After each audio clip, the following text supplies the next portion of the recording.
어르신, 혹시 오늘 아침에도 따뜻한 미역국 한 그릇 드셨습니까? 그리고 그 옆에 김치 한 조각도 함께 드셨습니까? 드셨다면 지금 이 영상을 끝까지 꼭 보셔야 합니다. 지금 이 순간 대한민국에는 투석기에 몸을 맡긴 채 하루하루를 버티고 있는 분들이 10만 명이 넘습니다. 10년 전보다 2배가 늘어난 숫자입니다. 그런데 그분들 중 대부분은 병원에 오시기 전까지 단 한 번도 콩팥이 아프다는 신호를 느끼지 못하셨습니다. 매일 건강을 위해 챙겨 드신 그 미역국이 사실은 콩팥을 조용히 무너뜨리고 있었기 때문입니다. 미역이 나쁜 것이 아닙니다. 문제는 우리가 미역과 함께 매일 반복하는 세 가지 습관입니다.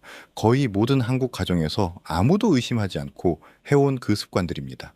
저는 20년간 신장내과에서 수천 명의 환자를 치료해온 최동현입니다. 오늘 저는 그 불편한 진실을 여러분께 가감 없이 말씀드리겠습니다. 어제 저녁, 음, 저는 응급실에서 73살 할머니 한 분을 만났습니다. 보호자분들이 구급차를 부른 이유는 단 하나였습니다. 할머니께서 갑자기 소변이 나오지 않으셨기 때문입니다. 검사 결과는 급성 심부전이었습니다. 콩팥이 갑자기 기능을 멈춰버린 것입니다. 보호자분께 식사 습관을 여쭤보았습니다. 할머니는 매일 아침 미역국을 드셨고 항상 김치와 자반 반찬을 곁들이셨습니다.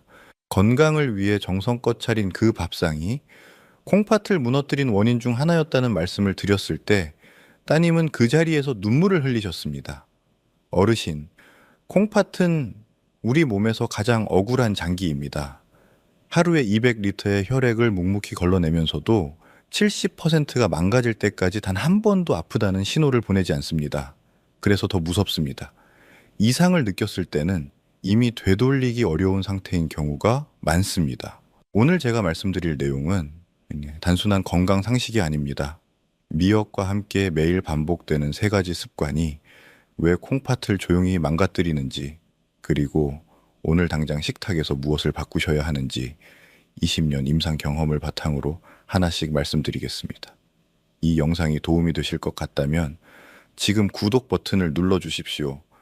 앞으로도 어르신의 건강을 지키는 정확한 정보를 계속 전해드리겠습니다. 자, 그럼 지금부터 시작하겠습니다. 지금 이 순간 전국의 수많은 부엌에서 똑같은 장면이 펼쳐지고 있습니다. 뽀얀 김이 오르는 미역국 한 그릇, 그 옆에 빨간 김치 한 접시, 그리고 짭조름한 자반이나 장조림 한 종지. 어르신들에게 이것은 평생 함께 해온 가장 익숙하고 정겨운 아침 밥상입니다. 어머니가 차려주시던 그 밥상, 그리고 지금 내가 가족을 위해 차리는 그 밥상입니다. 어르신, 솔직하게 여쭤보겠습니다. 미역국을 드실 때 김치 없이 드신 적이 있으십니까? 아마 대부분의 어르신들께서 고개를 저으실 겁니다. 당연한 일입니다. 미역국과 김치는 한국인의 밥상에서 평생 함께 해온 단짝이니까요.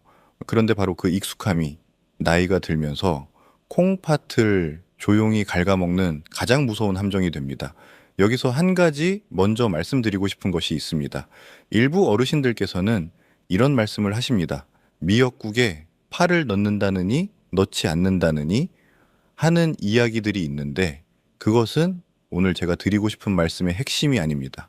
그보다 훨씬 더 중요하고 훨씬 더 많은 분들께 해당되는 진짜 문제가 있습니다. 바로 미역국 옆에 늘 함께 오르는 김치와 짠 반찬입니다. 이것이 콩팥을 조용히 무너뜨리는 진짜 범인입니다. 그 이유를 아주 쉽게 설명해 드리겠습니다. 김치 한 접시, 자반 한 토막, 장조림 한 숟가락. 이것들의 공통점이 무엇일까요? 바로 나트륨입니다. 우리 어르신들이 즐겨 드시는 발효 반찬과 절임 음식에는 나트륨이 매우 많이 들어 있습니다. 젊고 건강한 콩팥은 이 나트륨을 소변으로 걸러내는 힘이 충분합니다. 그런데 60살이 넘으면서 콩팥의 역과 기능은 해마다 조금씩 떨어집니다. 힘이 빠진 콩팥은 밀려드는 나트륨을 다 걸러내지 못하고 혈액 속에 나트륨이 조금씩 쌓이기 시작합니다. 혈액 속 나트륨 농도가 높아지면 어떻게 될까요? 혈압이 오르고 콩팥으로 가는 혈관의 압력이 높아집니다. 이 압력이 매일매일 반복되면 이제 뭐 콩팥에 아주 가느다란 모세 혈관들이 조금씩 상처를 입기 시작합니다. 마치 낡은 호스의 수압을 너무 높이면은 호스 안쪽이 서서히 터지는 것과 같은 원리입니다. 그런데 여기서 끝이 아닙니다. 더 심각한 문제가 있습니다. 김치와 된장, 간장 같은 발효식품에는 나트륨뿐만 아니라 인 성분도 상당히 많이 들어 있습니다. 이 인 성분이 미역 속에 풍부하게 들어있는 칼슘을 만나면 좀 서로 엉겨붙어 인산칼슘이라는 작은 결정체를 만들어냅니다. 젊은 콩팥은 이것을 소변으로 밀어낼 힘이 있습니다. 그러나 힘이 빠진 콩팥은 이 결정체를 밖으로 내보내지 못하고 신장 안에 조금씩 쌓아두게 됩니다. 이렇게 쌓인 것들이 시간이 지나면은 콩팥 결석이 됩니다. 결국 건강을 위해 먹은 미역국의 칼슘이 오히려 콩팥 안에 돌을 키우는 꼴이 되는 것입니다. 콩팥이라는 정수기 필터 앞에 모래와 자갈을 동시에 쏟아붓는 것과 같습니다. 대한신장학회가 2022년에 발표한 자료에 따르면 나트륨 과잉 섭취는 만성 콩팥병을 빠르게 악화시키는 독립적인 위험 요인 1위입니다. 특히 60대 이상 한국인에게서 이 연관성이 가장 뚜렷하게 나타난다고 명시되어 있습니다. 제가 진료했던 70한 살박 할머니의 이야기를 드리겠습니다. 할머니는 평생 건강하게 사셨고 음식도 직접 담가 드실 만큼 손맛이 좋으신 분이었습니다. 매일 아침 미역국을 드셨고 직접 담근 김치와 간장에 조린 자반을 빠뜨리지 않으셨습니다. 그러던 어느 날 허리와 옆구리에 참기 어려운 통증이 찾아왔습니다. 병원에서 검사를 해보니 양쪽 콩팥에 크고 작은 결석이 여러 개 박혀 있었고 혈압은 180까지 올라 있었습니다. 할머니께서 저에게 이렇게 말씀하셨습니다. 평생 몸에 좋은 것만 먹으려고 노력했는데 어디서 잘못된 건지 모르겠다고요. 그 말씀을 들으며 저는 가슴이 너무나 아팠습니다. 어르신, 잘못하신 것이 없습니다. 다만 몰랐을 뿐입니다. 그리고 오늘 이제 아셨습니다. 오늘부터 미역국을 드실 때는 짠 김치와 절인 반찬을 곁들이는 횟수를 줄여주십시오. 대신 간을 하지 않은 두부 한 조각이나 살짝 데친 애호박을 곁들이시면 콩팥에 부담을 주지 않으면서도 든든하게 한 끼를 마치실 수 있습니다. 어르신, 오늘부터 미역국 옆에 짠 반찬을 한 가지만 줄여보시겠습니까? 그 작은 변화 하나가 콩팥의 수명을 몇 년은 늘려줄 것입니다. 그런데 어르신 짠 반찬을 줄이는 것만으로는 충분하지 않습니다. 지금부터 말씀드릴 두 번째 습관은 어쩌면 오늘 아침에도 그리고 평생 동안 반복해 오신 바로 그 조리 방법에 숨어 있습니다. 어르신, 한 가지 여쭤보겠습니다. 미역국을 끓이실 때 냄비를 먼저 달구고 참기름을 두른 뒤 불린 미역을 넣고 달달 볶으셨습니까? 그렇게 해야 국물이 뽀얗게 우러나고 고소한 맛이 깊어진다고 배우셨습니까? 아마 대부분의 어르신들께서 고개를 끄덕이실 겁니다. 어머니께서 그렇게 하셨고 할머니께서도 그렇게 하셨으니까요. 저도 어릴 적 어머니가 미역을 볶을 때 올라오던 그 고소한 냄새를 지금도 기억합니다. 그것은 사랑의 냄새였습니다. 가족을 위해 정성껏 끓이는 마음이 담긴 냄새였습니다. 그런데 어르신, 의사로서 오늘 꼭 말씀드려야 할 불편한 진실이 있습니다. 그 고소한 냄새가 올라오는 순간 사실 참기름은 비명을 지르고 있었습니다. 그리고 그 비명 소리는 콩팥에 조용히 독을 붓고 있다는 신호였습니다. 이유를 과학적으로 그러나 아주 쉽게 설명해 드리겠습니다. 참기름은 본래 우리 몸에 아주 이로운 불포화 지방산이 풍부한 기름입니다. 그런데 참기름에는 치명적인 약점이 하나 있습니다. 바로 발연점이 매우 낮다는 것입니다. 발연점이란 기름이 타기 시작하는 온도입니다. 참기름의 발연점은 160도에서 170도 사이입니다. 그런데 우리가 냄비를 달구고 미역을 볶을 때 냄비 안의 온도는 순식간에 200도에서 220도까지 올라갑니다. 이 순간 참기름 속의 좋은 성분들은 모두 파괴되고 대신 아주 위험한 물질들이 만들어지기 시작합니다. 그 물질의 이름은 벤조피렌과 알데하이드입니다. 벤조피렌은 세계보건기구 산하국제암연구소가 2010년에 발표한 자료에서 인체 발암물질 1군으로 분류한 물질입니다. 담배 연기와 같은 등급입니다. 알데하이드는 몸속 염증을 일으키는 강력한 독성 물질입니다. 참기름이 타면서 올라오는 그 매큼하고 고소한 연기 속에 이 두 가지 물질이 함께 섞여 있습니다. 어르신, 그 냄새를 맡으며 맛있겠다고 느끼셨던 적이 있으십니까? 이 독성 물질들은 미역의 좋은 성분과 뒤섞여 국물 속에 그대로 녹아듭니다. 우리가 그 국물을 한 숟가락씩 떠드실 때마다 독소들은 혈액을 타고 온몸을 돌다가 결국 우리 몸의 필터인 콩팥으로 모여듭니다. 건강한 콩팥이라면 이 정도 독소는 버텨낼 수 있습니다. 그러나 60살이 넘어 이미 지치고 힘이 빠진 콩팥의 사구체에게는 이것이 매번 엄청난 충격이 됩니다. 독소를 걸러내느라 콩팥 세포들은 과부하가 걸리고 아주 가느다란 혈관들의 염증이 생기며 결국 콩팥 기능은 더 빠르게 떨어질 수밖에 없습니다. 연세대학교 의과대학 연구팀이 발표한 자료에 따르면 고온에서 조리한 음식을 지속적으로 섭취한 60대 이상 한국인 그룹에서 혈중 염증 수치인 CRP와 크레아티닌 수치가 그렇지 않은 그룹보다 유의미하게 높게 나타났습니다. 눈에 보이지 않는 이 작은 변화들이 쌓이고 쌓여 어느 날 갑자기 콩팥이 무너지는 것입니다. 제가 진료했던 68살 이 선생님의 이야기를 들어보시겠습니까? 이 선생님은 술도 담배도 하지 않으셨고 매일 아침 동네 뒷산을 오르실 만큼 건강을 철저히 관리하시는 분이었습니다. 그런데 건강검진에서 콩팥 기능이 정상인의 절반 수준으로 떨어졌다는 결과를 받으셨습니다. 결석도 없었고 당뇨도 심하지 않았습니다. 저는 상담 중에 식습관을 꼼꼼히 여쭤보았습니다. 그러다 결정적인 단서를 발견했습니다. 이 선생님은 30년 넘게 미역국을 끓이실 때마다 참기름이 타서 연기가 날 정도로 오래 볶는 것이 제대로 된 조리법이라고 굳게 믿어 오셨습니다. 선생님의 부엌 천장에 배어 있던 그 기름 탄 냄새가 사실은 콩팥 세포를 서서히 죽이고 있었던 것입니다. 조직 검사 결과 선생님의 콩팥 사구체는 만성 염증으로 인해 조금씩 쪼그라들고 있었고 실핏줄들은 딱딱하게 굳어가고 있었습니다. 이 선생님은 저에게 이렇게 말씀하셨습니다.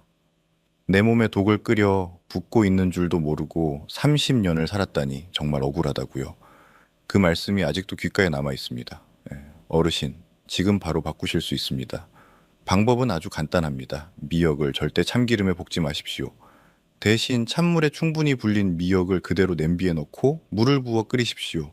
그리고 참기름이나 들기름은 불을 완전히 끄고 그릇에 담은 뒤 마지막에 한 숟가락만 살짝 둘러 드십시오. 이렇게 순서만 바꾸면은 열에 약한 좋은 성분들은 고스란히 살아나고 독성 물질은 만들어지지 않습니다. 고소한 맛은 그대로 즐기시면서 콩팥은 온전히 지킬 수 있습니다. 아직 좋아요. 버튼을 누르지 마십시오. 지금부터 말씀드릴 세 번째 습관은 어르신이 가장 사랑하는 바로 그것입니다. 한국인은 밥심으로 산다고 하셨습니까? 그 밥이 오늘 마지막 범인입니다. 솔직하게 말씀드리겠습니다. 저도 한국 사람입니다. 뜨끈한 미역국에 갓 지은 하얀 쌀밥 한 공기 말아서 김치 한 조각 얹어 후루룩 드시는 그 맛. 저도 압니다. 어릴 때부터 그것이 세상에서 가장 든든한 한 끼였습니다. 한국인은 밥심으로 산다는 말이 괜히 나온 것이 아닙니다. 예. 우리 어르신들에게 흰쌀밥은 단순한 음식이 아니라 평생의 힘이자 위안이었습니다. 그래서 오늘 이 말씀을 드리는 것이 저도 참으로 마음이 무겁습니다. 그러나 20년간 수천 명의 콩팥 환자를 곁에서 지켜본 의사로서 더 이상 이 진실을 미룰 수가 없습니다. 콩팥 기능이 떨어지기 시작한 어르신들께 미역국에 흰쌀밥을 말아 드시는 습관은 콩팥을 설탕물에 천천히 절이는 것과 다름이 없습니다. 왜 그런지 차근차근 설명해 드리겠습니다. 흰쌀밥은 도정 과정을 거치면서 섬유질과 영양소가 대부분 깎여 나가고 순수한 탄수화물 덩어리만 남은 상태입니다.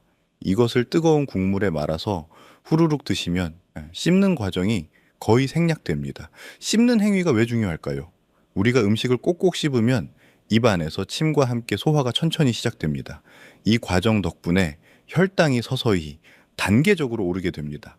그런데 국물에 만 밥을 빠르게 삼키면 이 중요한 첫 번째 단계가 완전히 생략됩니다.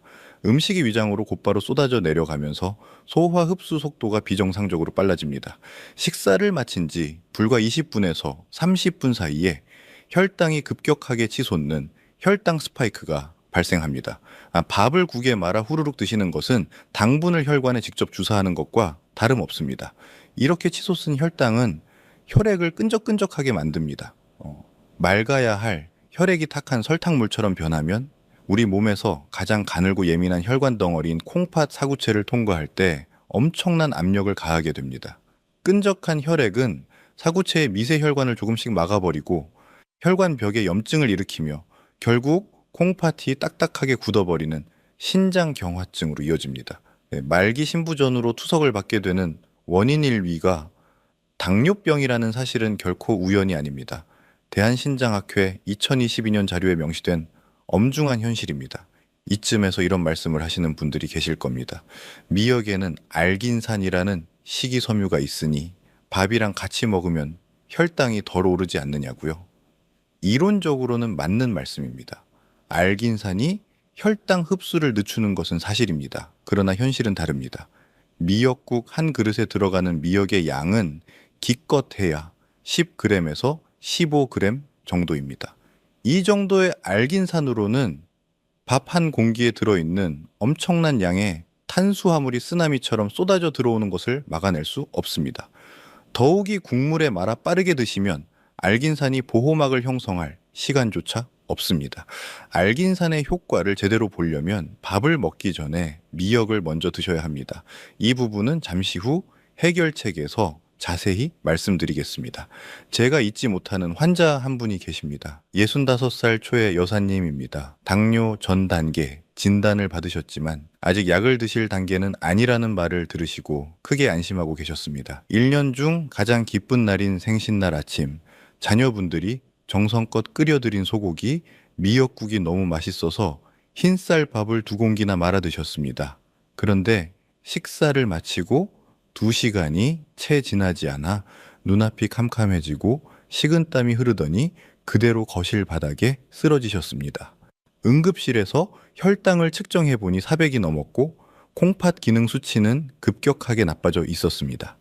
고혈당으로 인해 콩팥이 버티지 못하고 멈춰버린 것입니다. 즐거워야 할 생신날이 콩팥과의 작별식이 될 뻔했습니다. 여사님은 병상에 누워 저에게 이렇게 말씀하셨습니다. 밥심으로 산다고 생각해서 든든하게 먹었는데 그 밥이 내 콩팥을 공격할 줄은 꿈에도 몰랐다고요. 그 목소리가 아직도 귀에 남아 있습니다. 어르신, 마지막으로 미역국에 밥을 말아 드신 게 언제입니까? 혹시 오늘 아침은 아닙니까? 오늘부터는 밥을 국에 말지 마십시오. 밥은 따로 덜어 천천히 씹어 드십시오. 이것만 바꾸셔도 콩팥이 받는 충격이 크게 줄어듭니다. 그리고 지금부터 말씀드릴 해결책까지 함께 실천하신다면 미역은 콩팥을 망가뜨리는 음식이 아니라 콩팥을 살리는 가장 강력한 보약이 될 것입니다. 자, 이제 여러분 마음속에 이런 질문이 떠오르실 겁니다. 그럼 도대체 어떻게 먹으란 말이냐고요? 짠 반찬도 줄이고 참기름도 볶지 말고 밥도 말지 말라니 답답하고 억울한 마음이 드시는 것 충분히 이해합니다. 지금부터 그 답을 드리겠습니다. 김치도 줄이고 참기름도 볶지 말고 밥도 말지 말라니. 어르신, 솔직히 말씀해 주십시오. 지금 이 순간 억울하고 답답한 마음이 드십니까? 평생 건강을 위해 정성껏 차려온 밥상인데 그것이 잘못되었다는 말을 들으니 허탈하고 화가 나시는 것도 당연합니다. 저도 그 마음을 충분히 압니다. 그러나 어르신 한 가지만 기억해 주십시오. 미역은 죄가 없습니다. 미역은 거친 바다가 우리에게 내어준 최고의 선물입니다. 문제는 미역 자체가 아니라 수십 년 동안 아무도 의심하지 않고 반복해온 조합과 순서에 있었습니다. 그 껍질만 벗겨내면 미역은 여전히 어르신의 콩팥을 지키는 가장 든든한 방패가 됩니다. 나쁜 습관을 끊어내는 것은 미역을 포기하는 것이 아닙니다. 미역을 제대로 살려내는 것입니다. 지금부터 제가 알려드리는 방법대로만 하시면 오늘 이후 어르신의 식탁은 완전히 새로운 치유의 공간으로 바뀔 것입니다. 자, 이제부터가 진짜입니다. 오늘 제가 알려드릴 내용은 단순한 요리 순서가 아닙니다. 콩팥 기능이 떨어진 환자분들이 응급실에 실려오지 않도록 제가 직접 처방해드리는 생명유지 장치와도 같습니다. 이 방법을 들으신 후에는 꼭 종이에 적어서 냉장고에 붙여두십시오. 먼저 한 가지 중요한 사실을 말씀드려야 합니다. 미역 속에는 칼륨이라는 미네랄이 들어 있습니다. 건강한 분들에게 칼륨은 혈압을 낮추고 나트륨을 몸 밖으로 내보내는 고마운 성분입니다. 그런데 콩팥 기능이 30% 아래로 떨어진 분들에게 칼륨은 전혀 다른 얼굴을 합니다. 힘이 빠진 콩팥은 혈액 속으로 들어온 칼륨을 소변으로 내보내지 못하고 몸 안에 그대로 쌓아두게 됩니다. 혈액 속 칼륨 농도가 높아지면 손발이 저리고 근육에 힘이 빠지다가 심한 경우 심장이 불규칙하게 뛰는 부정맥으로 이어집니다. 자다가 심장이 갑자기 멈추는 응급 상황까지 갈 수 있다는 것이 의학계의 엄중한 경고입니다. 그렇다면은 콩팥이 약한 분들은 미역을 아예 드시면 안 되는 걸까요? 아닙니다. 드실 수 있습니다. 단 반드시 전처리 과정을 거쳐야 합니다. 서울 아산병원 신장식이요법 지침에 따르면 아래의 방법을 따랐을 때 미역 속 칼륨 성분을 90% 이상 제거할 수 있습니다. 첫 번째 단계입니다. 마른 미역을 미지근한 물에 20분에서 30분 이상 충분히 담가 두십시오. 칼륨은 물에 잘 녹는 수용성 물질이기 때문에 물에 담가 두는 것만으로도 상당량이 빠져나옵니다. 이때 중간에 물을 2번에서 3번 정도 새물로 갈아주시면 효과가 훨씬 좋습니다. 두 번째 단계입니다. 불린 미역을 팔팔 끓는 물에 넣고 1분 정도 살짝 데쳐 주십시오. 이 과정을 거치면은 미역 조직 깊숙이 남아있던 칼륨까지 효과적으로 제거할 수 있습니다. 시금치나 브로콜리를 데쳐서 드시는 것과 같은 원리입니다. 세 번째 단계입니다. 가장 중요합니다. 미역을 불리거나 데친 그 물은 절대 드시지 마십시오. 그 물에는 미역에서 빠져나온 칼륨과 각종 노폐물이 녹아 있습니다. 아깝다고 그 물로 국을 끓이시면 콩팥에 독약을 붓는 것과 같습니다. 반드시 미역 건더기만 건져서 찬물에 2-3번 헹군 뒤 꼭 짜서 준비하십시오.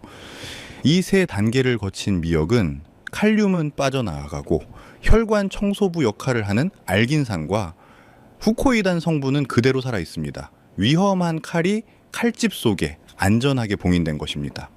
어르신, 이 방법 오늘 바로 실천하실 수 있으시겠습니까? 이 세 단계를 지키시는 것만으로도 미역은 이미 절반은 안전해졌습니다. 그런데 여기서 끝이 아닙니다. 같은 미역이라도 언제 드시느냐에 따라 약이 되기도 하고 그냥 음식으로 끝나기도 합니다. 지금부터 말씀드릴 단 하나의 시간이 어르신의 콩팥 건강을 완전히 바꿔놓을 것입니다. 어르신, 한 가지 여쭤보겠습니다. 같은 약이라도 식전에 먹느냐 식후에 먹느냐에 따라 효과가 완전히 달라진다는 것을 알고 계십니까? 음식도 마찬가지입니다. 아무리 좋은 음식이라도 언제 드시느냐에 따라 약이 되기도 하고 그냥 지나치기도 합니다. 미역도 정확히 그렇습니다. 콩팥을 살리는 미역 섭취의 골든타임은 바로 식사 15분 전입니다. 왜 하필 15분 전일까요? 여기에는 놀라운 인체의 비밀이 숨어 있습니다. 우리가 빈속에 미역을 먼저 먹으면 그 미역 속의 알긴산 성분이 위장벽에 얇고 투명한 젤 형태의 보호막을 만들기 시작합니다.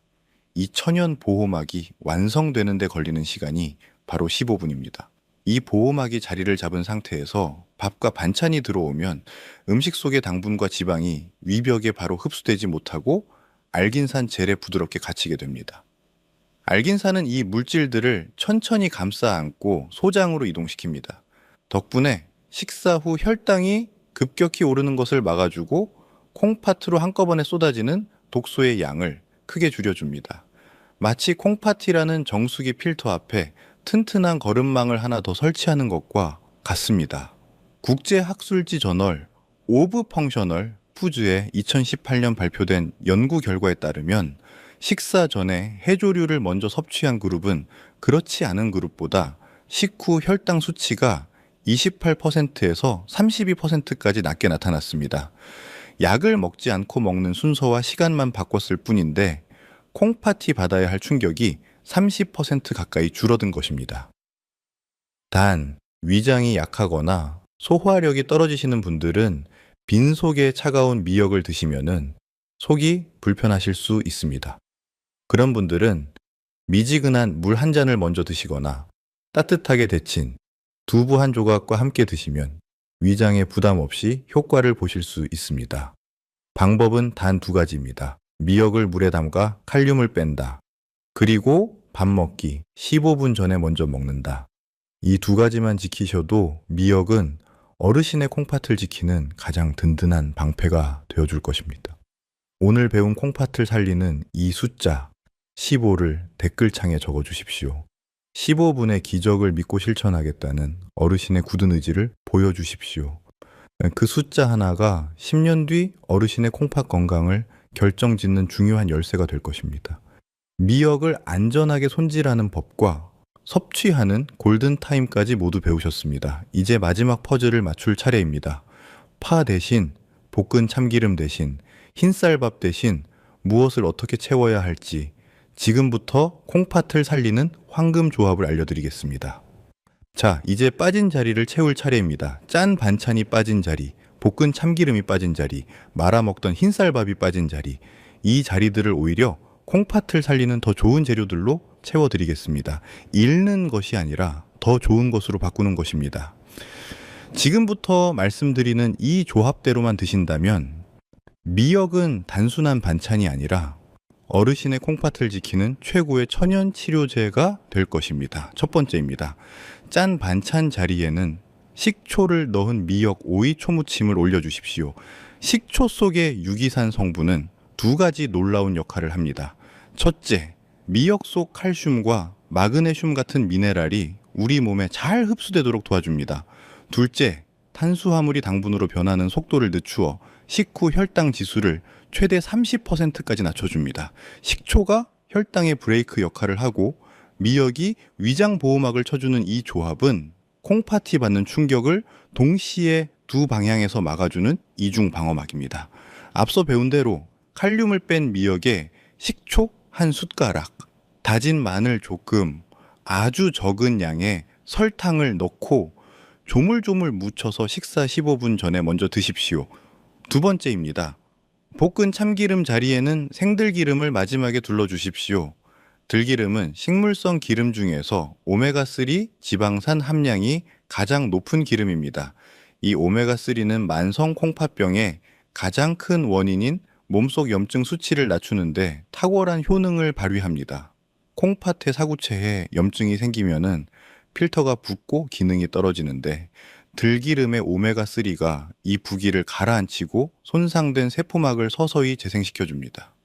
단, 들기름도 발연점이 낮기 때문에 절대 가열해서는 안 됩니다. 국이 다 끓고 불을 완전히 끈 뒤 그릇에 담고 나서 생들기름 한 숟가락을 살짝 둘러 드십시오. 이렇게 하시면은 열에 약한 오메가3가 파괴되지 않고 온전히 어르신의 콩팥으로 전달됩니다.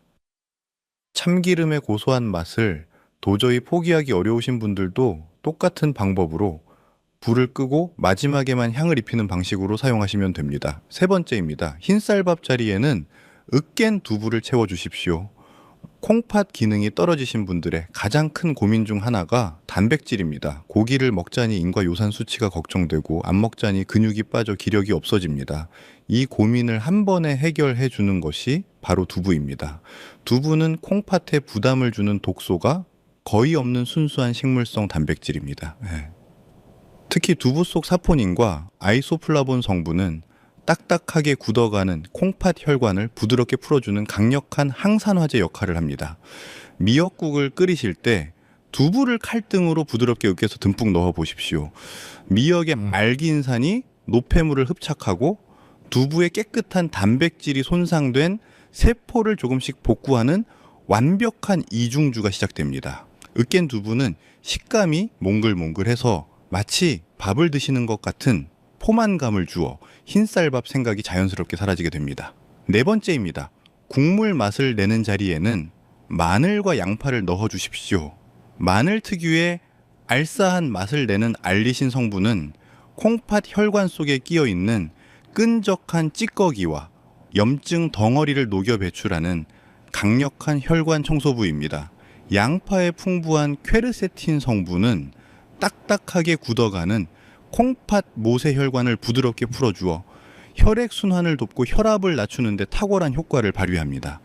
이 두 가지를 듬뿍 넣으시면은 국물 맛은 깊어지고 콩팥은 든든해집니다. 제가 이토록 확신을 가지고 말씀드리는 이유가 있습니다.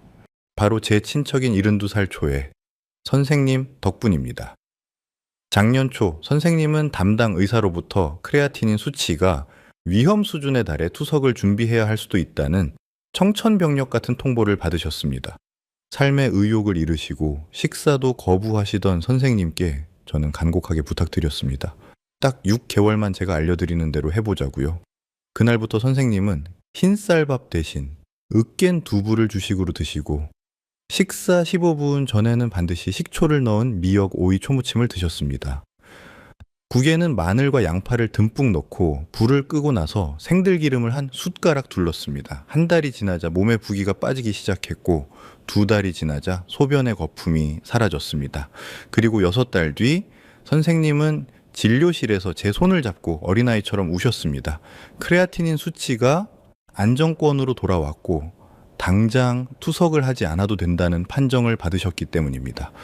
고가의 약이나 복잡한 시술이 없어도 매일 먹는 식재료의 조합만 바꾸어도 죽어가던 콩팥은 다시 숨을 쉴 수 있습니다. 이제 어르신의 식탁에는 4가지 황금, 조합이 자리를 잡았습니다. 식초, 오이 초무침, 생들기름, 으깬 두부, 그리고 마늘과 양파. 이 조합이 매일 어르신의 콩팥 곁에서 든든한 지원군이 되어줄 것입니다. 이제 마지막으로 오늘 배운 모든 것을 하나로 묶어 드리겠습니다. 지금 이 영상을 보시면서 떠오르는 얼굴이 있으십니까? 콩팥 걱정으로 밤잠을 못 이루는 분, 투석을 앞두고 두려움에 떨고 있는 분, 혹은 아무 증상이 없어서 오히려 더 모르고 지내는 소중한 가족. 그 얼굴이 떠오르신다면 지금 조용히 이 영상을 공유해 주십시오. 여러분의 공유 한 번이 그분의 남은 인생을 바꿀 수 있습니다. 오늘 우리가 함께 배운 것을 정리해 드리겠습니다. 멀리 하셔야 할 3가지입니다. 짠 김치와 절인 반찬을 미역국과 함께 드시는 습관, 참기름을 고온에서 볶는 조리법, 그리고 흰쌀밥을 국에 말아 빠르게 드시는 습관입니다. 실천하셔야 할 4가지입니다. 미역을 물에 담가 칼륨을 뺀 뒤 데쳐서 준비하는 전처리법, 식사 15분, 전에 먼저 드시는 골든타임, 식초 초무침과 으깬 두부와 마늘과 양파로 채우는 황금조합, 그리고 불을 끄고 나서 생들기름 한 숟가락을 마지막에 두르는 것입니다. 어르신, 콩팥은 침묵의 장기입니다. 아프다고 말하지 않습니다. 힘들다고 신호를 보내지 않습니다.